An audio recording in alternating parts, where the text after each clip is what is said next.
Okunye yilento ukuthi bajabulise ekameleni amadoda mhla kuthanda bona. Kuyayihlukumeza indoda lokho. Ixoxa namanye amadoda ayakhuluma asho zonke izinto. Ayikhuluma zonke izinto. Nayo inenyama evuthayo. Isizihlale ibuka iTV kuze kushaye u12 ngoba iyazi ukuthi mengiye ekamereni meke ngathi ngiyancika nje kuyena. Ungathi isichitho. Uzongidudula mengathi ngiyamncenga okukhulu kunaloko avela athi uzomemeza.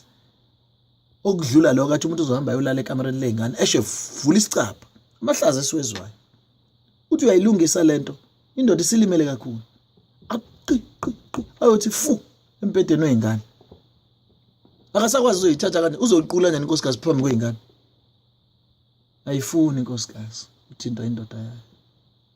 Kanti ifuna ukuthintwa yiphi indoda? Uma ingafuni ukuthintwa yileya ayishadayo. Yiphi le efuna uyithinta? Yiphi le nkosikazi othi akaphuma ayoyithinta ngoba wena inkosikazi yakhe. Iyayihlukumeza indoda leyo.